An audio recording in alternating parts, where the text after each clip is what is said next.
2n square, তাই না?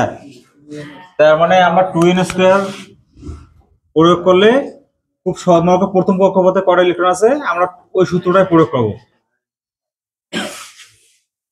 তাহলে এইখানে আবার প্রকাশ করা হয়, যেমন প্রথম কক্ষপথকে প্রকাশ করা হয় কি দিয়ে? কে দিয়ে। আবার এই প্রথম কক্ষপথে n এর মান কত হয়? না, 1 হয়। n এর মানটা 1 হয়। তার মানে আমরা যদি মান প্রয়োগ করি তাহলে এখানে 2 × 1 এর উপর স্কয়ার, তাহলে 1 এর উপর স্কয়ার মানে কি 1, আবার 2 ওকে 2, তার মানে এখানে টোটালি দাঁড়াচ্ছে প্রথম কক্ষপথ ইলেকট্রন কটা? 2টা, তাই না?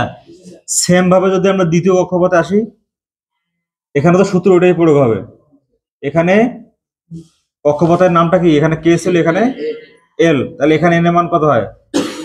2। তাই ইলেকট্রন কটা হয় দেখো তো কি, 2টা এখানে বসায় দাও, n এর উপর স্কয়ার মানে 2 এর উপর স্কয়ার, 2 দুগুণ 4 হচ্ছে আর 4 দুগুণ 60। তাহলে এইভাবে কিন্তু বসানো হয়, সেখানে নাই।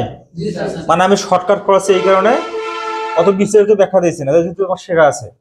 সেম ভাবে যদি তৃতীয় কক্ষপথে আমরা বাইর করি তাহলে ওই একই ক্যাটাগরি, তো যেখানে এখানে কে এল, এখানে কি এম, এখানে n এর মান আছে 3, আর ইলেকট্রন কটা আসতেছে?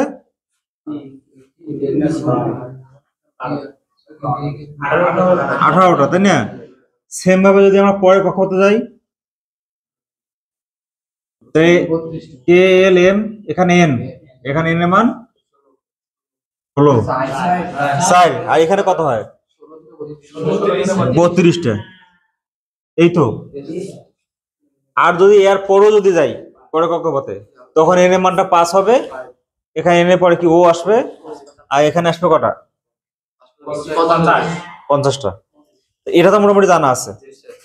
তার মানে আমার এইটা দেখার কারণ আছে, এটা কেন দেখাইলাম, যে কমন জিনিস যেটা স্যার জানি সেটা দেখাই, কারণ আছে, কিন্তু সেই কারণটা ব্যাখ্যা এখন আসবে। তোমাদের যেটা মেইন সমস্যা হচ্ছে সেটা নিয়ে আলোচনা করবো আমি।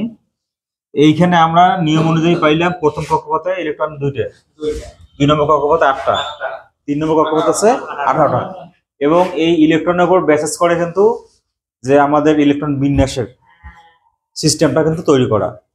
যেমন প্রথম কক্ষপথে ইলেকট্রন থাকে 2টা, সেই হিসাবে আমরা প্রথম কক্ষপথে যখন হিসাব করি ওটা হিসাবটা কি হয়? 1s2, হ্যাঁ। কেন? যেহেতু প্রথম কক্ষপথে থাকে কটা? 2টা, আর 2 নম্বর কক্ষপথে থাকে কটা? 8টা। এই 8টার উপর বেসিস করিয়ে এখানে কিন্তু ইলেকট্রন বিন্যাসটা করা হয় 2 নম্বর কক্ষপথ যেহেতু, তার মানে 2s2 আর 2p কি 6,